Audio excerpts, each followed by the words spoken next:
Hey everyone, welcome to our last video for Pride Month 2021. For this final video, we wanted to do something a little special for you guys since we've been playing Fire Emblem Fates, the gay fate tech. And Austin and I thought it would be pretty neat to interview one of the VAs from the game. Most of you may know her as the mysterious songstress Azura. It is with great honor to welcome the one and only Austin drumroll. Oh wait, you're in your car. Never mind. The one and only. We'll do like Christmas Vacation. You seen Christmas Vacation? Yes, the one and only Rena Strober. Yeah. Rena, Thank you for being here, Rena. thank you. Oh my God. I didn't realize I'm closing out Pride Month. By the way, it should be Pride Year. Like, why a month, really? Exactly. Yes, Yeah. exactly. Every day of the year. Yeah, with how far like everything's come in terms of today's world and everything, it should be Pride like decade actually. Oh yeah. So, Rena, before we even begin, I guess our first question, so the fans can know, how are you doing today? Thank you for asking me that. Mhm. I'm good. I'm a little overwhelmed with life right now. With Mhm. everything opening up. Yeah. It's like stressful to now be around people. I'm at a Mm. summer camp this summer, and there's a lot of people, and we're all vaccinated, so we don't have masks on. But like I got so used to sort of being by myself that there's a lot of anxiety. Yeah, like learning how to socialize again, right? Yeah. Yeah. It's very bizarre. I hang out with my daughter most of the time. So I'm like used to a 4-year-old, and now I have to have adult conversations. So Yeah. Yeah, not to talk about, kids stuff all the time and actual adult things. Yeah, it's been pretty crazy. Austin and I had to like halt recording on our channel, which is where this is going to be uploaded, because COVID happened. So him and I have been doing like the streaming stuff over computer. Yeah, remote. Yeah, it hasn't been too bad. But I will say I do miss people sometimes, but thankfully things are starting to slowly open up, even though I'm kind of on your boat where I'm like, okay, I have to go talk to this person again. it's weird. It's so weird. Yeah. I mean, I like it. And then I don't know if Yeah. people feel this, like part of me feels like it never happened. I'm like, okay, Oh life. yeah. Mhm. And then Yeah, part exactly. of me's like, wait, are we like our brains are so jumbled right now. Yeah. Maybe. Like it feels weird walking into a place without wearing a mask, right? Oh Like, yes, definitely. being like, wait, I don't have to wear this in here. And you feel like Yeah. somewhat naked when you walk in there, right? Yeah. I was like, Yeah. wait, lipstick? Yeah. I haven't had lipstick on in a year. Exactly. Yeah, what I am gonna miss, like eventually, like when we are out of wearing masks like completely, I am gonna miss hiding my smiles, because there have been a few times where I've ran into like, some angry customer or a Karen, and while they're like acting up, you're just standing there and like they don't see that big grin on your face. Yeah. I am gonna miss that. Yeah. Exactly. Alrighty, Rena, Yeah. for our first question for you, what inspired you to get into acting? Oh my gosh. I was a dancer when I was really little. I think you're either born with the desire to perform or not. So I was born that way. And I was a dancer starting at 4 and 5, and I was a ballet dancer. And I discovered that you can't talk on stage. And I was like, that's boring. So I moved into tap, and I moved into theater that way. So I've been doing it my whole life. Nice. So you're like Audrey Hepburn a little bit. Started out Ooh. dancing and then realized you could kind of get into wish. I think you come close. Yeah, right. I really sing though, as compared to Audrey Hepburn. Hey, she sang in Breakfast at Tiffany's. Yes. Oh, right, that one song. So Rena, how did you develop like your acting skill set? Like what did you do in particular? Like what did you do, any techniques or anything in particular to get better at acting and to just develop your craft? It's such a good question. I worked really hard. When I look back at videos of me singing when I was 13, 14, I wasn't a good singer or a good actor. I worked really hard. Maybe 0.00002% of people that I went to camp with Natalie Portman, actually. There's there's people like Natalie Portman who come around and they're really a natural. They get it. But I worked. I in high school, I did shows, and I spent my summers at Stage Door Manor from 11 to 17, which was a theater camp. So I would spend my summers like in a conservatory. And then I went to college and kept working on being an actor. I didn't do musical theater in college. I did straight drama, and I worked on my singing voice. And after that, I went right into the Broadway production of Les Mis. But even at what I felt was a peak of my career, I kept working. I kept taking voice lessons and acting lessons. You never stop working, ever. Yeah, exactly. It's just like yeah, it's just like when you feel, even when you reach the top, you feel like you got to keep working because you don't want to like feel like you've peaked off. You want to just get better and better. And you change, like you change as a person, and it's getting to know who you are at different stages of life too. Yeah. And I gotta say, like, I definitely think it's paid off because, you know, you're one of my favorite actors. I enjoy watching you and things. Thank you. Yeah. Thanks a lot. And I really hope, you know, you keep doing what you love. That's what I hope you do. Me too. Yeah. Alrighty, for our next question. What's it like from acting on screen to voice acting?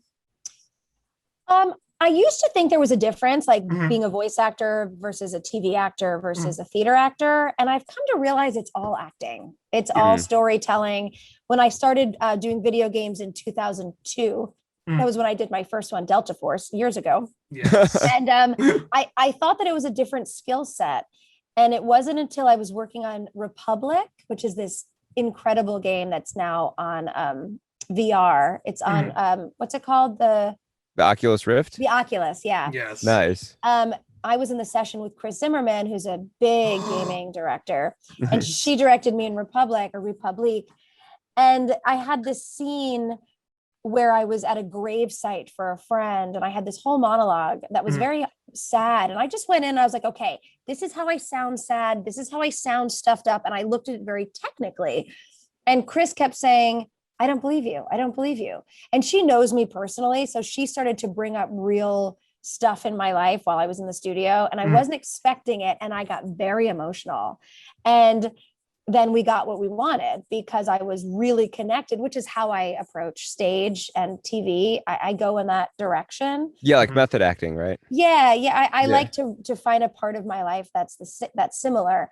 So after Republic, I realized that voice acting, you have to be the storyteller. You have to feel it. You have to, you can't fake it because the players know, you know, people who are playing the game know.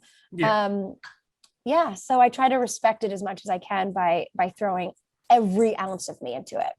Nice. That's a good answer. Do you feel like you have a difference in terms of getting into character when it comes to on-camera voice acting, or do you feel it's like all kind of the same? On camera, there's so many other things going on: hair, makeup, lighting, positioning, where your camera is. Like, you almost lose a lot of connection. TV is very difficult because it's not an actor's medium. The actor is sort of the last thing in place. I see. But voice acting, you have to be careful not to move off mic. And you're mostly on script. So sometimes that is easier. So you can focus more on connection. But TV, there's so many things happening, which is why I do comedy on TV, because it's easier for me to do that. And then stage, I throw my whole self in because I don't have anything to worry about. Because stage, it's the actor's medium. The actor is front and center. Yeah, that makes sense. Yeah. What kind of voices and roles do you like playing? I like playing the villains. Yes, I do it. Oh my God. I don't get to do it often. I'm often the little girl or the little boy or the ingenue. But when I did Esmeralda in Sailor Moon, yes, I didn't even audition for it. Someone had just asked me to come in because she had this laugh and they needed a singer or somebody who understood the tone of that laugh. And I threw myself in headfirst into that character. And it was so delicious. It was like, and the stuff that script for Sailor Moon, like she calls them flat chested at one point. And I'm like, I know exactly. Yes, it is. So I love the rare opportunities. I just did it in Bloodstained. I played a character Bloodless who like sucks blood out of people. And it's so different from who I am as a person, but vocally it's so much fun. Ooh. Real quick, I guess because you mentioned Sailor Moon, I'm gonna send this to my cousin RJ later, who loves Sailor Moon. Do you think you could give him a quick shout out, say hi in her voice? Oh my God. What's the name? RJ? Yeah. God, what is the voice? I just know it's RJ. Is it, what is her? I forgot. RJ. It's very, I'm Esmeralda.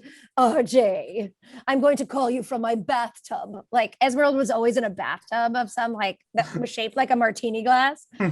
Yeah. Thank you, Rena. I'm going to send this to him later. She does like some crazy laugh. I'll have to go watch it so I can see what I did, but it was very down here and attitude-y. So it's like one of those scripts that like when you just read it, you know that's you, and you just get excited to like jump like headfirst into, right? Because you know there's so much you could do with the character. Well, with Sailor Moon, it was so not me. Like I am so not like innately cruel. Yeah. So it was just one of those things where I just had a good time. Like And like she was this diva, you know, she would yell at them all the time, and she would literally was in this bathtub that was shaped like a champagne glass. And like the bubbles are covering her boobs, and she's like, "Get out of here!" You know. So it was more one of those fun characters to play. So you read it. Fun. Yeah, so much fun. That's awesome. It was neat. And what was great is like we as humans want to be liked, right? We have this natural like desire to be liked, and we as actors want to play characters that people like. But at some point in your life, you're like, I want to be hated. Yeah, exactly. Like Esmeralda has I remember going to Comic-Con that year that it came out, and I kept going to all the booths, and I'm like, do you have any Esmeralda art, any Esmeralda toys? And they're like, we don't have villain memorabilia. Did they answer you like that, where they were like, we don't have villain stuff? Like, we don't do villains. And I was like, this is a missing opportunity, that there needs to be villain memorabilia, villain collectibles. Exactly. Villains can be iconic. Oh my God. Yeah. I saw some crazy stuff at the Sailor Moon table, and I kept looking. I was like, where's Esmeralda? Where's Esmeralda? Like, no, that's how it is. Like, because I remember I went to like this one place and I was looking for like a villain from Naruto, and I couldn't even find anything because all it had was like the good guys. I know, how boring though. You want the villain sometimes. Yeah. Villains can be well written, and usually the villains is like the most memorable. Yeah. Oh yeah. Let's be real. None of us want to be Joffrey Baratheon though. Yeah. What type of characters, like in the future or just in general, like when you're choosing scripts, what type of characters do you like to voice in general? Like what's like your type? I love when they sing. Really? I feel like I've worked so hard on my singing voice, and I've been so successful in that area that I love when the opportunity presents itself within Azura, that her power is her voice. And I just felt so lucky. And when I auditioned for it, and I knew Chris Zimmerman because we had just done Republic, she directed me in this, well, in the first game. And I just was like, her power's her voice. Chris, that's me. Yeah. So I love getting to do that. Now that I'm a mother, I would love to possibly play more maternal characters. I did a mother in Final Fantasy 15, I think. I don't remember. I did all the utility characters, but I'm pretty sure there was a mother in there. And I like those. I want to voice some funny animals, because who doesn't? Awesome. When we get back to Final Fantasy 15, we're just gonna go look for Rena. We're just gonna find you. A mother. I played like every time they stop at a store, I was like either the little girl in the store or I was the seller in the store. Yeah. So Rena, what's it like teaching the blind, and how many years have you been doing it? I started working at the Academy of Music for the Blind, 8 or 9 years ago in LA. And it was one of those things, I was brought to the school as a guest because the kids knew me, and I immediately fell in love. I fell in love with their love of music, because when you're born blind, your other senses take over, and their musicality was just genius, but it was also connected to a much deeper part of their soul. And I had never experienced music coming out of people like that. So I was just a guest, and I became close with them. And then they randomly asked me, they're like, do you want to teach voice here? And my initial answer was, no, I don't know how to do that. And then I had made a promise to myself that I would say yes unless I had to say no. And it's sort of my motto in life. And I said yes. And I was like, just figure it out. And I did. And I discovered that I was really good at it. I didn't know, because if you don't say yes, you don't know what your capabilities are. Yeah, exactly. So I got very close with the families. I brought out parts of these kids that their parents didn't think were possible. I was performing a lot live in LA. So I would always let them perform on stage with me. I was giving them opportunities that they wouldn't be given normally. And I became a champion.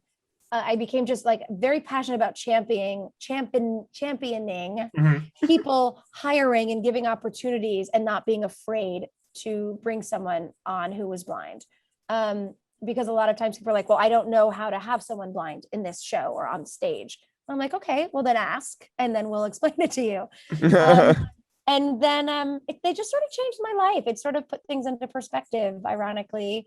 And then when I released the Sesame Street album last year, I had all of them on the album with me. Imagine that. Oh, that's awesome. Nice. Yep. Yeah. And the proceeds, when I make money on it, the proceeds are going to Guide Dogs of America. Guide Dogs for the Blind, GBD, and the Gavin Stevens Foundation. And Gavin is on the album. That's awesome. He's such a good singer. I've seen your videos with him. It's so nice. My God. And he's a gamer. He was born blind. Yeah. And he's been playing video games since he was about 6. Awesome. Really? And there was like only one game that was really accessible. So I've been working with him and Chip Beeman and always in touch with Nintendo about accessibility for games. So it's a thing. Yeah, no, that's a good thing, because I definitely feel like a company like Nintendo would love to make something like that.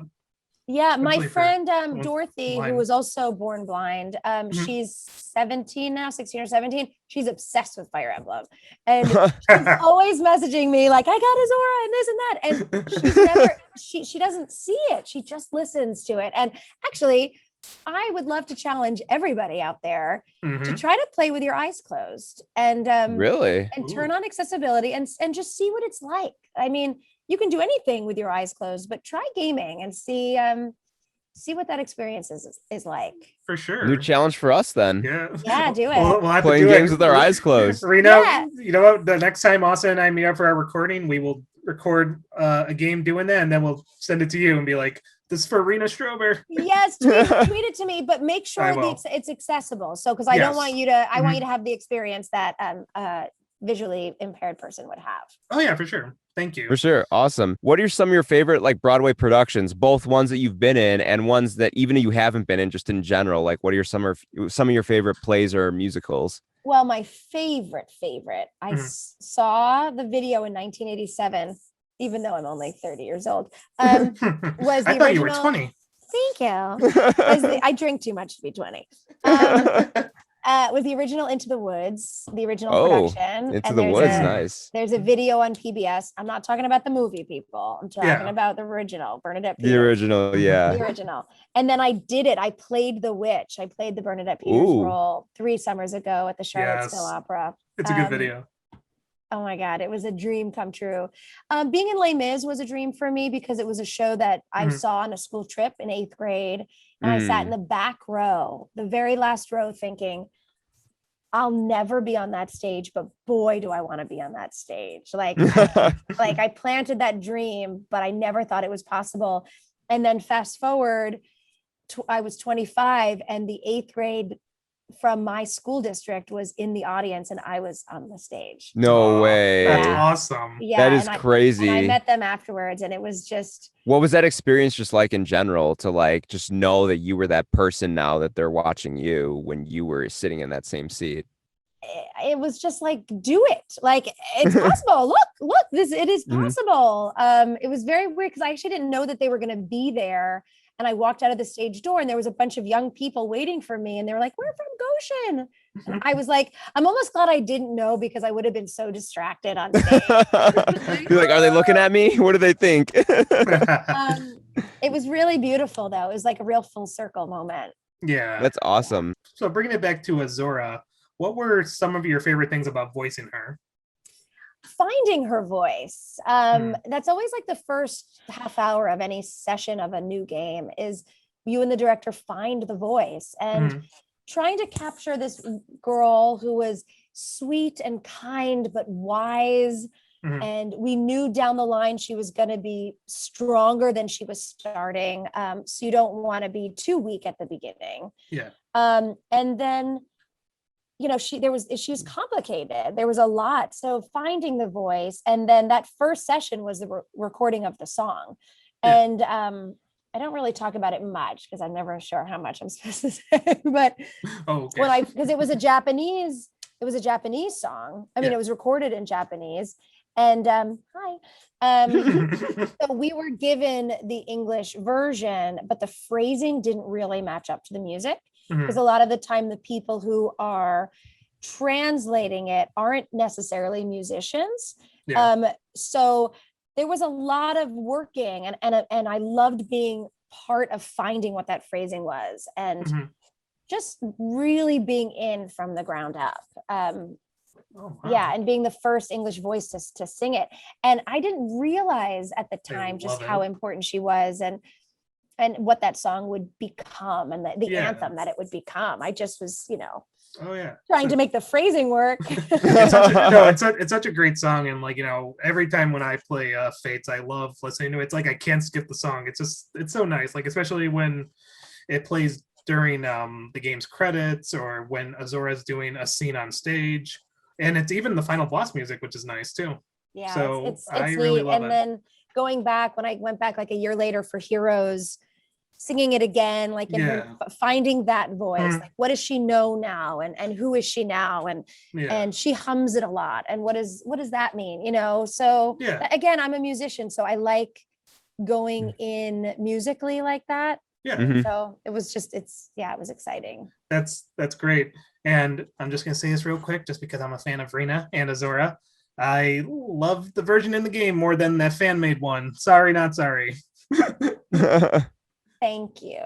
Yes, thank you. I was talking to someone recently. Oh, I was on Discord. Yeah. Were you on that? You were on that, right? Yeah. And I was very honest about it. Yes. I was like, it's fine. I have no regrets. I didn't get any hate mail. That's good. No, that is good. That's always nice. Not getting hate mail. The only thing that is sad though is because I was looking up the English lyrics, because I was putting it on my my music player, and I looked up Lost in Thought's official English lyrics. And the sad thing is, they don't show the official lyrics. They show the other version's lyrics when you Google it. And I'm like, this is not the English version. No. I can send you my sheet music. I think I have it on my hard drive. Ooh, thank you. That'd be lovely. Yeah, I have the original sheet music with it was all handwritten, and we were trying to figure out they hand wrote it. A lot of it was handwritten because it was sort of still it was a work in progress. Ooh, if you can, I gotta find it. Yeah, if you can share with us, I appreciate it. Yeah, it's on a drive somewhere. Well, there you go. Yeah. Did you know gaming? In case you want to know more information on Fire Emblem Fates and its music, there you go. Yeah. Yeah. Are you professionally trained, with music? I'm with my vocally, yes. I can read music. I can sight sing music. I do a lot of session singing for animation, so I'll go in and they give you the music and you just sort of have to sing it pretty quickly. So yeah, I'm not I don't play the piano very well. I do it enough to teach. I teach voice, and I'll warm a student up on piano, but yeah, exactly. All right. Because I didn't practice. I wish I practiced. Rena, I think you're going to like this next question. Austin, take it away. Would you do a duet with Matt Mercer, who voices Azura's son in Shigure? His name is Shigure. Did you see his tweet when didn't he say yes, Mom, can we? I saw it. Yeah. I first have to say, Matt and I are on a bunch of games together, and I would see him. I love Matt Mercer. At PCB. He's one of the greatest humans and the greatest hair in the universe. Yes. No one say anything bad about the hair. Oh my God. I love his hair. So that duet, I'm sure people know, but we were not in the same room ever. The only time I've ever been in a room with another voice actor for a game was Republic. And it was Kari Payton and Dwight Schultz and David Hayter, and we were all in the room together. And I was like, this doesn't get better than this. I love these guys. Oh my God, Kari and Matt, they're just amazing human beings. So would I do a duet? Of course. I keep telling Nintendo to do a live concert. Yes. And then Matt and I will like, they'll be in a tuxedo and I'll be in like a blue gown. And Nintendo calls you guys and it's like, all right, last minute decision. You need to dress up as the characters. I keep checking and I'm like, Nintendo did not call today. They have my number. But yeah, that'd be cool. And he's just amazing. So yeah, I love Matt Mercer. He's in like a whole bunch of things. He's in everything. Yes. You know what's funny? Because I started watching Naruto Shippuden a while back, and when I found out Matt voiced this character Captain Yamato, because I heard it, I was listening, I was like, why does that voice sound so familiar? I went on Google and I was like, no way, that's Matt Mercer. It's always gonna be Matt Mercer. It's either gonna be Matt or David Hayter. It's gonna be one great. Of the two. So since we've been talking about Azura, this next question I like to ask is, what is your reaction to fans when they tell you about her, about how they've impacted that, about how she's impacted them, and what do you think others can learn from a character like her? Well, the first letter I got, I remember like being so affected. Like, I think it was a handwritten letter I received about someone going through a really rough bout of depression and having suicidal thoughts. And then that song being sort of what saved them. And it was at that point I realized the depth and the scope of the power of that song. It's similar to the feeling I had when I saw my blind kid sing for the first time. Like, wow, music is very powerful. And it's why we need to be careful with it. But when it's used correctly, which is why I was mad about the covers. And I'm like, yes, you can sing it, but like there's more to this song than just the emotion, right? The extra acting part. So I was so happy about that. And then I started to get more, and I respond to every single one because it takes a lot of courage to write those words down, and then even more to send them to somebody you don't know. And it's my responsibility to hold that person's hand, and to say, thank you. Don't thank me. Thank you. But I was overwhelmed. And it was, again, my first foray into like the power of fans. Because it was, it was overwhelming, and I still get those messages, and I'm glad that people have something, you know? And that's one of the great things, like, about like a character like Azura as well, because in the game, she goes out of her way to help Corrin, like bring their family together and stop whatever evil is going on. And it's funny, but sorry. Sorry, what were you gonna say? Oh, before I did Fire Emblem, I was doing Ever After High for a while, and I played Cerise Hood. She was the one outcast of the school. She was the daughter of the Big Bad Wolf and Little Red. Don't ask how that happened. Oh, okay. But she would wear her hood because she had these ears, and she had a very growly voice, and she was she was like the weirdo, Yeah. And I started to get a lot of messages about like kids who were the outcasts at lunch, really connecting to her. And I was like, oh, I like playing that person. Yeah. Because I don't play, like, I'm not on Barbie. Like, I don't play the popular girls. I don't think my voice, I can do the evil because it's so silly, but I don't play the mean girl. I just think I don't do it as well as other people do. Some people do it really well. Yeah. And I also just love playing the outcast, because that's the person that people remember and the person who can change someone's life. Yeah, and that's what a lot of people like about Azura too. She's like, she is the outcast, and like, there's more story on it in the game. But even though she's the outcast, she has a good heart, and she wants to help save the world and help bring people together, and that's what I love about her. And she doesn't force herself. Like, she doesn't force her beliefs on anybody. Like, it's it's the kind of hero you want. Yeah, exactly. Yeah. So yeah, if you were asked to voice a new Fire Emblem character in a new game, would you do it? Oh my God. Oh, of course. I say yes unless I have to say no. Yeah. I love working for Nintendo. I love the people up in Seattle. They're very kind, aware people. They, I always bring up accessibility with them, and they're very kind about it. The fans are the best. I mean, the best. And but what character would I voice? I mean, it would be fun to then do the opposite because I love the Nora version of Lost in Thoughts. Yes. So I would want to voice another female, female presenting. Yeah. But like badass belting bitch. Like nice. Like, I like it. I would love to see it. Maybe she's like the sort of the black clothed version of Azura, like, and it's her cousin or twin sister, but she belts everything. Yeah, sort of like that. Something to contrast your acting, right? Oh my god, it'd be so much fun. It'd be so much fun. I have another question I want to ask. Let's say there's like some young person that wants to make it into acting, voice acting, or specifically video games. What advice would you give to them to try and make it in a business such as the one you're in? It's changing so often. Like what it is now was not what it was when I started. It changed in like 2010 when celebrities were like, I want to do that. So voice actors lost a lot of work that way. Now that COVID happened, being remote is okay. So like, but at the end of the day, you have to be good as an actor. Like you can't fake that with the best studio. Like you can't. Yeah. So get better. And it's not just, don't pay $1,000 for those classes. I feel like so many people get ripped off. Take a real in-person acting class, take an improv class. You can record yourself and listen to yourself, but work on yourself as an actor. Don't fall into the take voice acting 101 for $3,000. Like, wow.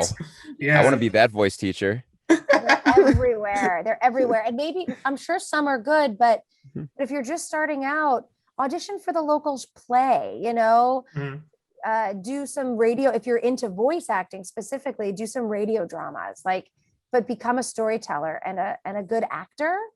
And then the rest is technology. So, yeah.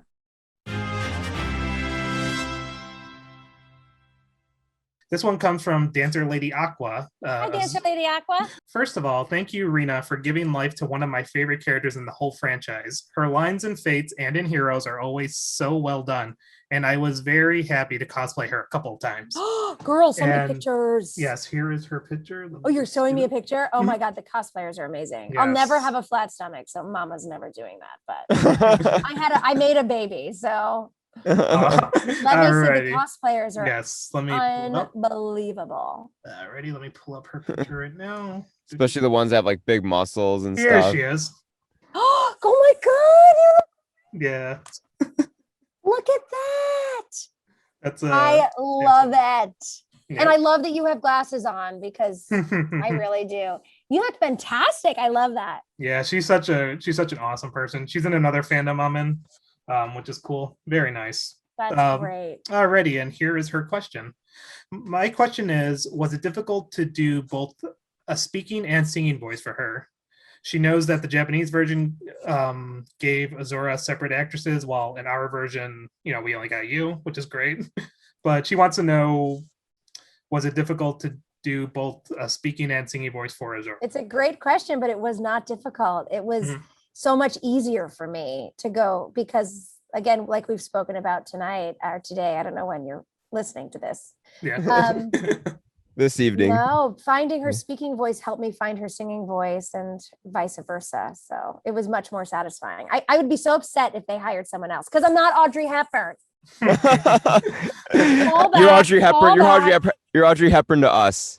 Yes. Oh, thank you. This next one comes from Renan Paper. She asked, would you play Azura any differently now compared to 2015/2016? Such a good question. There's one more part to it. Sorry. Okay. Has your way of approaching work or process as a VA changed? Whoa, that's amazing. I don't think I would change anything about Azura because there was a gentleness about her, and I had just lived in LA a few years. So I was gaining a little confidence in myself at the time. I'd moved from New York and I was tough in New York, but like LA's a whole new world. I wouldn't change anything, no, unless you guys wanted me to change something. That's how insecure I am. Like, did you want me to change something? No, she is fine the way she is. Okay, thank you. But has my approach, I've changed as a person. COVID, I think, has changed all of us, has made us see that every day is more precious, every job is more precious. I'm so grateful for work. I'm so grateful for work. I'm a mom now. I have a 4-year-old, and that changes some things. My voice is usually more tired because I'm yelling at a 4-year-old. Yeah, she gets in trouble a lot. She's running around camp calling everyone penis. Hi, penis. Hi, penis. Someone draw a picture of little baby Shigode running around yelling penis. And Azura yelled. That sounds like something I did at 4 years old. She's obsessed. And I'm like, we get it, girl. We get it. It's a funny word, but everybody's penis. Aww. See you later, alligator penis. But hey, you gotta cherish those moments, right? Oh, cherish. Yeah. Put them right in my You're going to embarrass her when when they're older, right?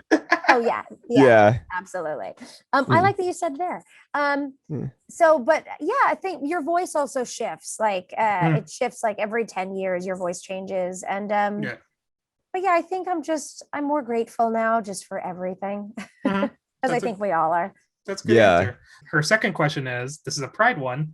Do you think Azura would go to Pride? If so, what would she wear or do? Girl, first of all, she'd be on a float. Definitely be on a float. Yeah. She would probably be on a float blasting music. She'd probably be blasting like Nor though, because I feel like yes. She'd be right up there. I think, she'd probably be wearing she'd be wearing this, but these, can you see my thing? I can see these would be rainbow. These would be all rainbow. Yes. That would look really cool. Rena just gave whichever fan is watching this, an artist fan, you probably just gave them an idea right now. Get ready to receive some fan art. Pride flag all over. Yeah. Oh yeah. We'll keep that in mind because we definitely have a picture to share with you after this. Ren's last question is, who do you look up to in the VA field, the voice acting field? Jen Hale. She was one of the first kick-ass women I worked with on Republic, and she's just amazing. Females, because I love Kari, but he's male. I don't see there's a woman named Reba Burr who I'm just very close with recently, and we're both on Shimajiro, and there's an eyelash. Sorry, I see an eyelash on my computer. Sorry, I keep gasping. It's just all these awesome people. I love her just as a person. I'll have to get back to you on that. That's fine. But the VA people are like, they're such real great people. We don't get to be together that often in the studio because everything is so solitary. Yeah. But nobody sucks. Like, awesome. Next question is from Octo P Pudding. Oh, Octo P Pudding. It's an interesting name. Love it. What are some of your favorite books and movies? Oh, the Harry Potter books. Nice. The whole series. I can't wait till my daughter's old enough to be reading them again to her. I loved those books. There's a book called Running with Scissors that is fucking brilliant. I've heard of that book. They made a movie, right? Yes, but don't watch the movie. Yeah, that's what I've heard. That's what I've heard. Thank you, Rita. So good. A Prayer for Owen Meany is a fantastic book. She's Come Undone is also another. I think it's the same writer. And the Harry Potter series. And as far as movies, I'm a big Pixar fan. So we watch a lot of Monsters Inc., Soul, Toy Story. I don't watch Toy Story too much just because it kills my heart. Like, like I still sleep with the stuffed animal I bought when I was 10. Aww. Like my daughter knows that's mommy's. You don't touch that buffalo. So I had a hard time with Toy Story. I still can't watch it. It's like it's too upsetting. Interesting. I wonder if you watch Up then. So I forward through the first 20 minutes of that. I think that's what we all do. Yeah, that scene always hits home. Next question. I'm pretty sure you've seen this one. This is from Sigma Vision. He has two questions. Or they have two questions. I don't know if it's a boy or girl. First question. How does the techniques you use change when you're going from screen to stage to voiceover? That's the first question. Not much. Screen is a lot of, like I said earlier, hair and makeup and mics and other things that have nothing to do with your performance. So it's multitasking on the highest degree. Stage is my happy place. It's I tune the world out. I look into the spotlight and I sing my face off and I'm happy. I'm more nervous on stage, very nervous on stage still. And then VO is solitary, you have to imagine yourself in a world. It's a lot of your imagination. The tech is there too, but it's really just making sure you're on mic and then making sure you're honest, because you guys know when we're lying. So just making sure we're not bullshitting you. For their second question, what modern city would Azura live in and with what career?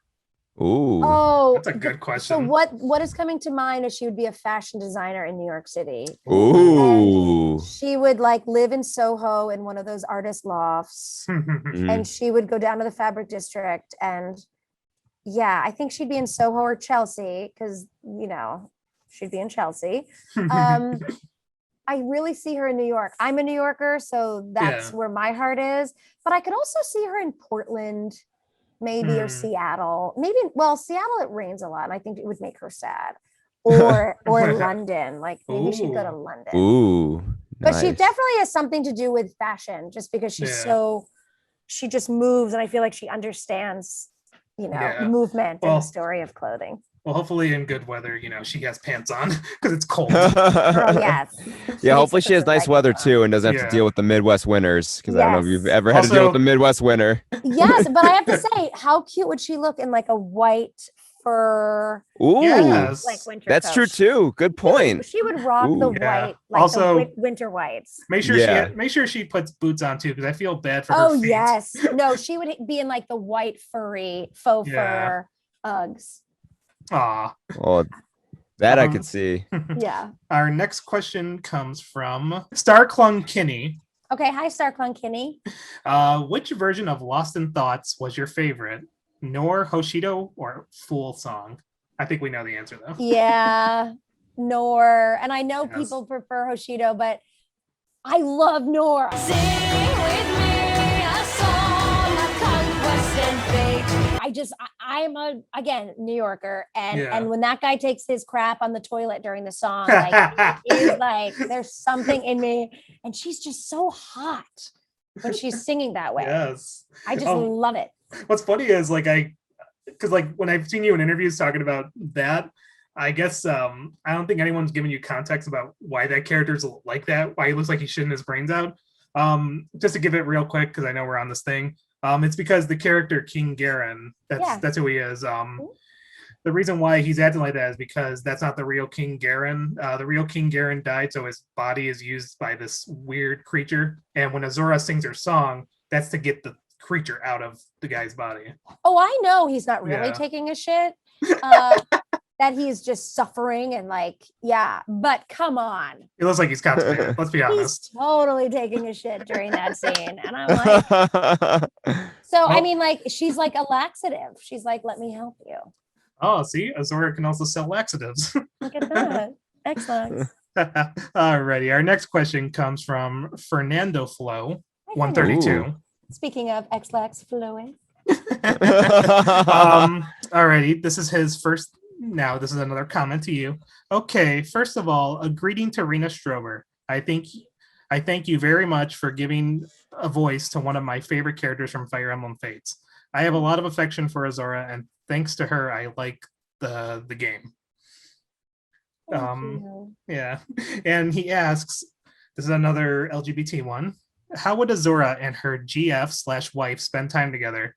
What would they do on a date?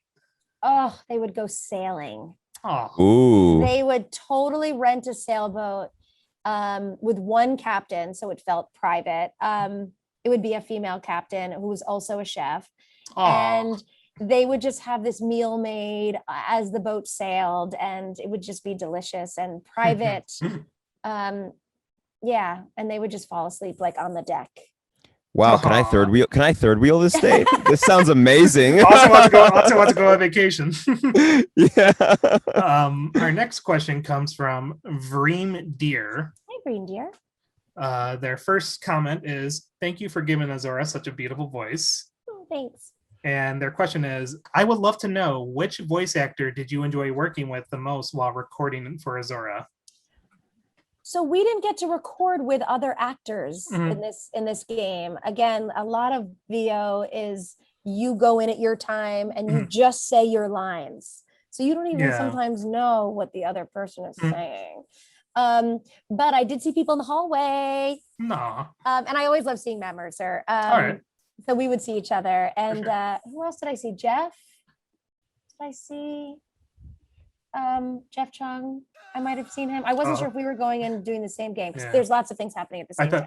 I thought you were going to say Greg Chun. I was like, Greg Chun. Oh, wait, sorry. No, Greg. Yes. I'm such an asshole. Greg. Greg has been there a bunch, but I don't know if he was on Fire Emblem, but he is the funniest person to hang out with in the waiting room. Yeah, Greg Chun is great. He voices the character Ike. So he does do Fire Emblem. Yeah, he does a whole bunch of characters. Yeah, so we would hang out, and he has a kid, and so we would just jam about that. Our next question comes from Pasta Fruity, and this one's kind of a big one because she left both comments and questions. This one is a comment and question before I get to her actual questions. So I better get this right. She wants me to get this right. "Tell Rena I love her and Azura so dearly." Aww. Also, can I ask you, is your cover of Crazy Train available on Spotify? It's so good. In all caps, it's so good. I don't know if I released it on Spotify. I didn't even think about that. Crazy Pasta. Is Pasta Fool? What was it? Pasta? Pasta Fruity. Pasta Fruity. You call her Lola too if you want to. Lola, if you send me a DM on Twitter, I can try to just send you the MP3. I think it's on my computer, but it was a video, so I didn't think to separate it, to upload it. Good idea though, but I'm happy to send it to you. Well, there you go. All right. Crazy Train. I love that. The Wizard of Ozzy is what I called it. Yes, it's so good. It's so good. The Wizard of Ozzy. I'll send you the video later, Austin. It's very good fun with Tina Guo, like who's the hottest cellist ever. Also, Lola also says, "If you want me to draw a con print or anything, I will do it, no hesitation. I finally learned how to draw underwater settings. I will do anything for Azura." I would love that. Aww. I have 2 little Azura dolls and my daughter knows they're not hers. Like don't touch my Azura dolls. You and I got the same one. Oh yes, we did get the same one. Did yours come out of the package singing just like mine? Yeah, mine was a little angrier because I left her in the mailbox for like 2 days because I had to go up to my PO box. So she was like, "Bitch, you are such a bitch. You left me in there." I know I kept meaning to do that. I would love it. I mean, I'm so grateful that you would even think about that. So yes, she wrote in all caps, "I will do anything for Azura." Just keep telling Nintendo to like put me in live concerts because that's what I want to do. Oh yeah, definitely. In case anybody's wondering about the plush we're talking about, here it is. I'll show a picture of it real quick. Oh my god, and it is so soft. Yes, it is by Arianati. It is this, and she hand makes them. You would think that they were like made in some factory, but they're not because they're so perfect. Wait, can you share it? Can you? Put it up on the screen? I'm doing it right now. I'm just trying to open it. And she mails it out in like a day. And wow. Oh yeah, she's incredible. She is really awesome. That's dedication. My daughter thinks it was for her when she saw me open the package. I was like, "Don't touch her." And my other one is like, here she is. Where is she? Where is she? There it is. Oh yes. That's the one I got, Austin. It was so nice. That's awesome. Yeah, she's if you guys want to follow her, she's at Arianati. I'm gonna put everything in the description of the video, guys. So just so you can see it on screen. And she's bigger, like just so you know, she's like she's fairly bigger. She's not little. She's got like she's a nice cuddle buddy. But look at that. Oh my god, she's so cuddly. Yeah. Like the attention to detail too. It's so nice. Seriously, I'm not sure if she has any more in the shop though, but if she ever restocks, consider getting one if you guys are a Fire Emblem fan. Oh, it's whatever. I'm sure whatever she makes is lovely. Yeah, she's working on a Felicia one right now. Her question is, and this goes with the picture, which of Azura's FEH alts is your favorite? Here they are. You can ignore the one on the top left because that's her normal outfit. Gosh. Well, I mean, the pants are so hot. Like, I love that middle. Yeah, that one. Oh, Legendary Azura. Good choice. I like the pants. And that upper right one is sort of cool. The Hoshido one. Yeah. I mean, I'm not into, because there's so much history about that dressing and women's submission. So I'm sure there's some. God, bottom right is hot too. Oh, but where are her fucking shoes? Why can't she wear shoes? Someone draw that picture right now. Where are the fucking shoes? She's gonna step on something. Give her some nice white Uggs, some nice, beautiful, bright winter Uggs. What's funny is fur ones. New Year Azura right here is the only one that's wearing shoes. But they're like binding shoes. Like, they're probably not even comfortable. Like, they're wood, and they give her a foot wedgie. Like, she has a toe wedgie. Intelligence Systems was like, all right, we can give her shoes for one design. Go. Yeah. Somebody do Winter Azura, and then like those big fur, like white fur boots. With the nice fur jacket. And a sole, like a big sole, so she doesn't step on anything. Yes. For Lola's second question, what would be some of Azura's favorite musicians? Oh, ooh! I have the weirdest stuff coming into my head, like Yo-Yo Ma just came into my head. Like Yo-Yo Ma, ooh! She would love you, and Tina Guo, that cellist, that electric cellist. He interviewed a bunch of musicians at Maya High School, actually. Yo-Yo Ma. Really? Oh, yeah, because we had a whole PSA about musicians not quitting band, and he interviewed a bunch of people in my band in the band at my school. Oh, Yo-Yo! I mean, I don't know why I'm hearing like cello for her, because it's a very sexy, feminine instrument. Yeah. I feel like she'd love Aerosmith though. Like, she's probably been to every Aerosmith concert. So is my mom. Great. Now I feel old. Oh, sorry. So is my mom. Hey, I like Aerosmith too. And then she's probably likes Journey, and Queen. Like she likes good singers, tenors, and Linda Perry. Like, who are we kidding? She likes badass women. I want to see Azura. Yeah, Joan Jett. Yes. Yeah. I would love to see Azura Lisa Ford. Cover of Lita Ford. Bohemian Rhapsody. I would love to see her do that. That would be amazing. Yes. Yeah. Nintendo, make this happen. And for her last question, lastly, do you think Azura would be good at, I hope I'm saying this word right, voguing? Like Vogue dancing? Like I think so. Is that voguing? We'll just say yes. Because she's a dancer. Yes, but she's very fluid. So she's got the like Martha Graham modern dance vibe, and voguing is very angular and like hip hop.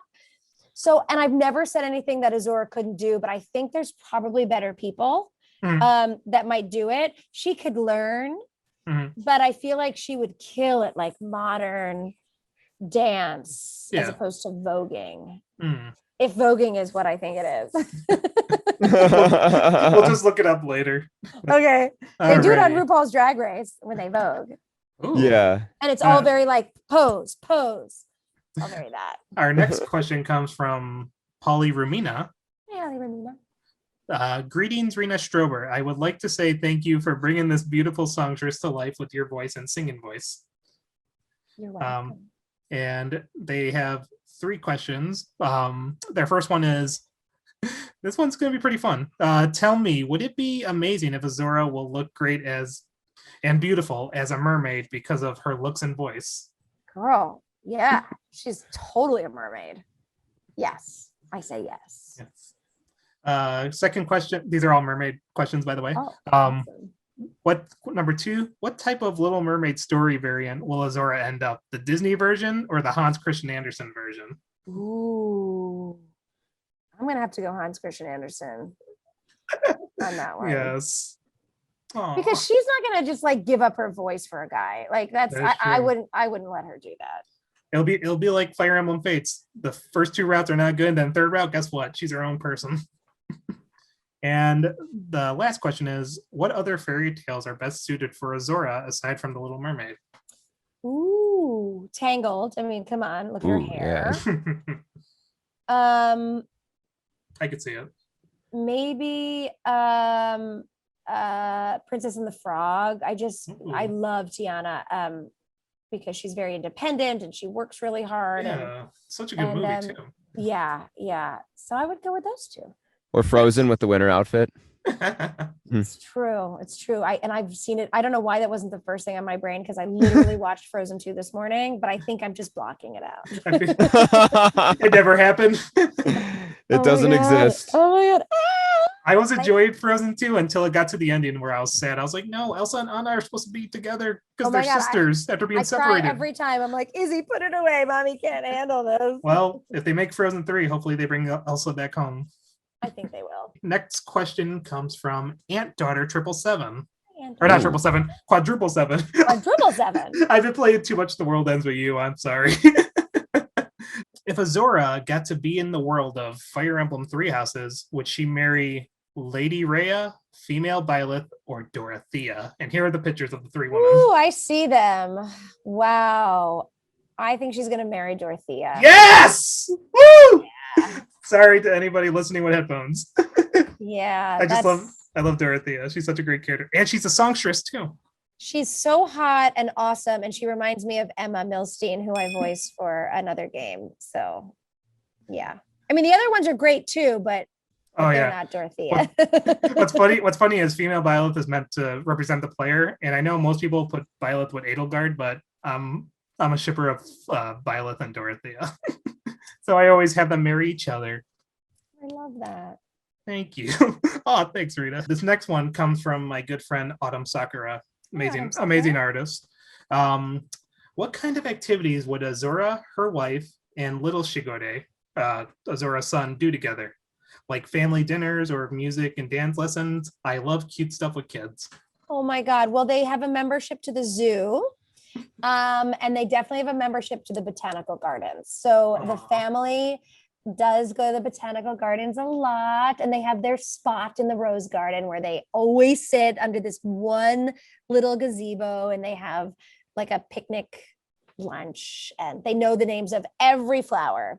And the zoo, and then they probably have a boat. So they go down to the pier when they can and take the boat out. That's a really good question. That's a really good answer. I love that. And these last ones are coming from Austin and I. I made it on behalf of our channel. So as we said before, we were playing Fire Emblem Fates, the gay Fates version. So basically it's the same game, just same-sex units can marry each other. We actually married Azura to a character named Felicia. Ooh. And to give you context on who Felicia is just this maid who is a badass fighter, but a very clumsy maid off the battlefield. But she has a kind heart, and just like Azura, she wants to help Corrin. And who voices her? The actress's name is Connor Keeley, I believe. Okay. Yeah, she's really cool. Let me just show you the picture. My friend Amy made this for our stream. There it is. Oh, I gotta put my glasses on. Oh, sorry about that. Oh my God. So anytime a unit marries another, Amy, if you're watching. Oh, look, you're holding the chuppah or the sign, whatever we want to call it. That is so funny. Yeah, because I always liked these two characters, and I always thought like they would look cute together. Oh, totally. And that's what happened with the game. What's funny is and we just thought it'd be funny where, like, since I'm the fan of the series, I'm looking at them like with hard eyes, and Austin's just on his phone playing Angry Bird or something. Angry Birds, it's not a thing anymore. You're just ordering Uber Eats or something. Yeah, Uber Eats. Well, we all need to eat. But in the game, we actually had them marry, and I hope you'll like them being married. I'll just show you. Why is that not a normal thing that's you can do? Well, in Fire Emblem Fates, so in Fire Emblem Fates, that was the first game to have same-sex marriage. The only thing is both Corrins, male and female, were only given one marriage option though. So male Corrin got a character named Niles, and female Corrin got a character named Rajad, which I think they were taking right steps in. When Fire Emblem Heroes came out though, you could have any same-sex character marry another, which was nice. And in Fire Emblem Three Houses, that's when more marriage options came. So I think they're going the right way. But here are some pictures of Felicia and Azura. Wait, so who proposed to who? Azura proposed to Felicia. I love that. I'll send you the full video some other time. I would love that. And I feel like Nintendo listens. So yeah, they do. So I'm always happy to email on behalf of people, the direct contacts I have, but and I always forward stuff, but tweet them. They want to be doing right by the fans and by society. So and so this is pretty much the pictures. I know I'm geeking out. I love it. And she's saying she loves Felicia. She looks like she's wearing a Cosette. And she loves her too. I love you too, my beautiful. The rosy cheeks. Oh, Rita was reading. Here it is. I love you too. I love you so much, my sweet Felicia. And then she says, "Beautiful Azura."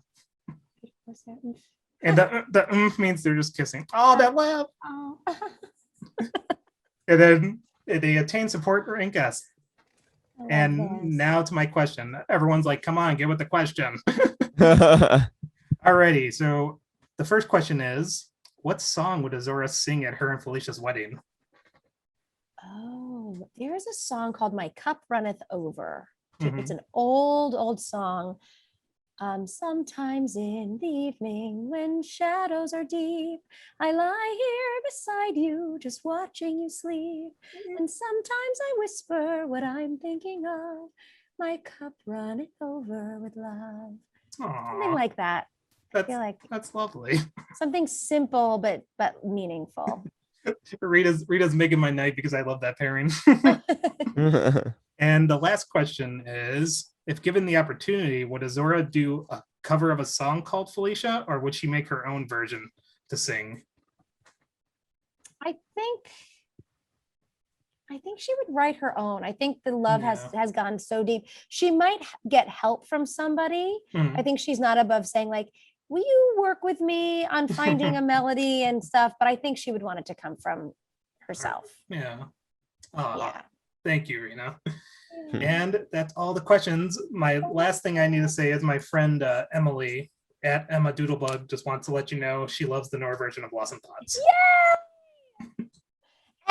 And support of, LGBT month and Pride month to anyone out there who's questioning anything or scared.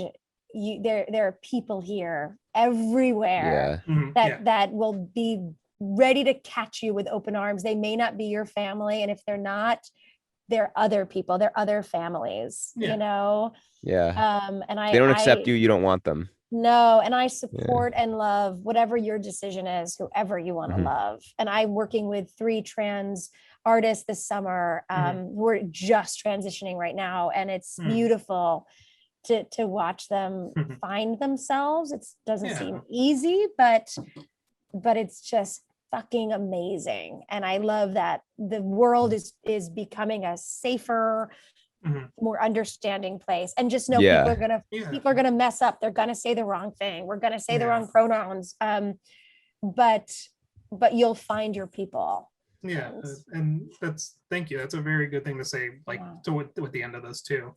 And it's just, I'm glad that the world's changing for the better, like with LGBT people as well, because growing up, I'm pretty sure we've all known a few people who weren't so lucky and grew up with these bad homes and stuff, and it hurts to hear some of these stories, but just find the home of love. And like just seeing them find the people, find someone they fall in love with. It's a great feeling, and I'm glad that Austin and I were able to do this interview with you. Yay, it was an honor to have you. Thank you for everything, Rena. And thank you so much. It was an honor to have you. We definitely hope we could do this again with you sometime. Absolutely. I'm sending so much love from the Poconos. Thank you. Likewise from here. Love from Wisconsin and Illinois. Yay, yes, love to everywhere. Yes, lots of love. I'll talk to you soon. And people keep in touch. Because it gives me life to hear stuff from people. Any final thing you want to say, Rena, before we close out? No, just believe in yourself and celebrate your failures, because that's where we grow. Yes. Thank you. My album, I'm so proud of it. It's a Sesame Street album. Imagine that. It's called Imagine That.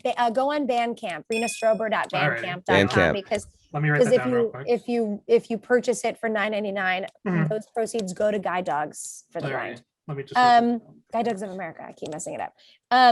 But and it's Jason Alexander, French Stewart, ML Woolley. It's really great. And yeah, keep playing Fire Emblem. Keep telling Nintendo to bring me back. Yes. And Shimajiro is another show. It's a little kids show on YouTube, but a fun show that I voice.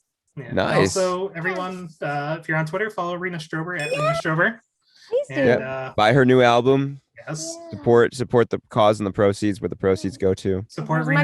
Here's my girls. Here's my ladies. Yes, there's Azura. My ladies. I'm headcanon that she's on a nice boat with Felicia right now. Oh yes, on the deck, and there's like dinner, and it's salmon. Lovely. And it's The date I want a third wheel on. Yes. Yeah.